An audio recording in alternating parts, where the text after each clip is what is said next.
Estás escuchando un devocional del reto Mujer Verdadera 365 cronológico. Día 103. Primero de Samuel, capítulos 18 al 20 y Salmos, capítulos 11 y 59. Escrito por Laura González de Chávez. Leído por Rosa Arreguín. Hoy continuamos viendo el contraste entre la envidia de Saúl hacia David y la amistad incondicional y sincera entre David y Jonatán. Me reta e inspira el desprendimiento de Jonatán, que siendo el hijo del rey Saúl, cedió a David su posición, como si entendiera que Dios lo había llamado como sucesor de su padre. Lo vemos en los versículos 3 al 4 del capítulo 18. Entonces Jonatán hizo un pacto con David, porque lo amaba como a sí mismo. Jonatán se quitó el manto que llevaba puesto y se lo dio a David con sus ropas militares, incluyendo su espada, su arco y su cinturón. ¿Recuerdas cómo Jonatán se lanzó a luchar contra los amalecitas con su ayudante, creyéndole a Dios? Quizás al ver su valentía, Jonatán se sintió conectado a David e hicieron una amistad muy profunda y genuina.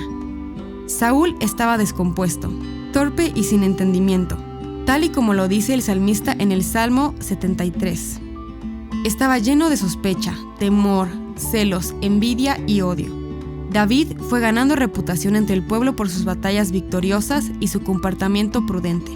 Y Saúl se fue amargando, al punto de manipular para matarlo. Estaba inseguro de su autoridad, temeroso de David al ver cómo Dios estaba con él. La ira lo llevó a actuar con orgullo, mientras David siempre respondía humildemente. Y la mano del Señor estaba con él. Bien dice la Escritura, que Dios resiste a los soberbios, pero da gracia a los humildes. Santiago 4:6. Mientras la amistad entre Jonatán y David se hace cada vez más profunda, Saúl continúa con sus celos hacia David y vuelve a intentar matarlo. Jonatán, ingenuamente, piensa que no puede ser posible que su padre desee hacer daño a David y le habla a Saúl para interceder, pero solo pudo apaciguarlo temporalmente. Saúl estaba enfermo de celos. Cuando Saúl intenta perseguir a David para matarlo, el poder del Espíritu de Dios es quien se interpone al punto de hacerlo profetizar. Es imposible luchar contra Dios y vencer.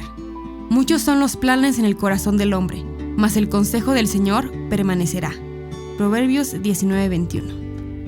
Me enternece ver el amor entre estos dos hombres, la amistad incondicional entre Jonatán y David.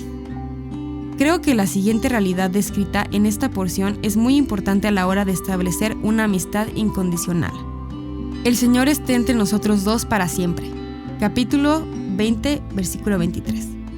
Cuando el Señor está en medio de una relación como testigo y consejero, esa relación será prosperada.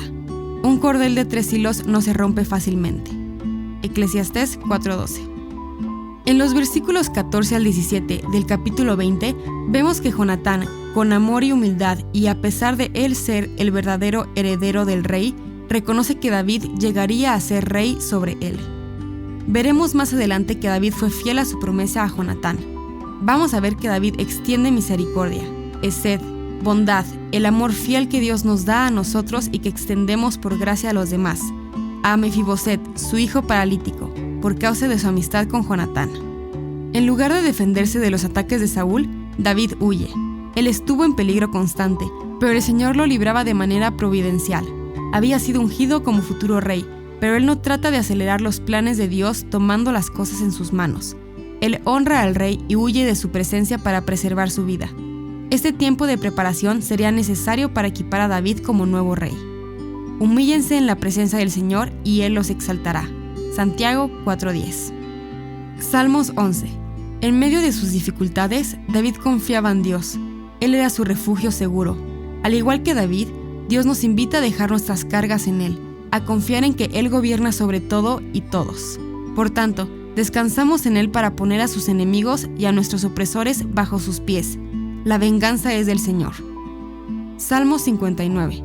David escribe este salmo cuando Saúl lo buscaba para matarlo. En lugar de defenderse él mismo de su opresor, David descansa en Dios para que lo libre.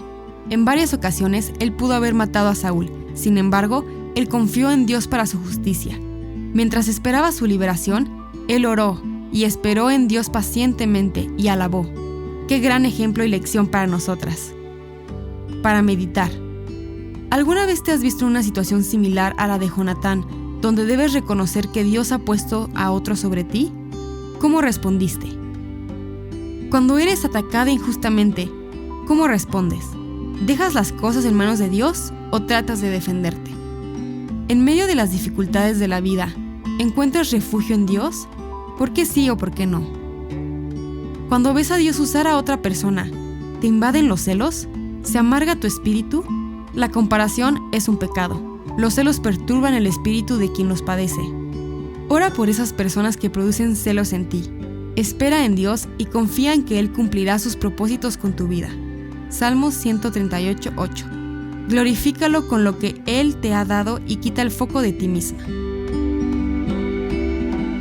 Para más contenido como este, visita avivanuestroscorazones.com.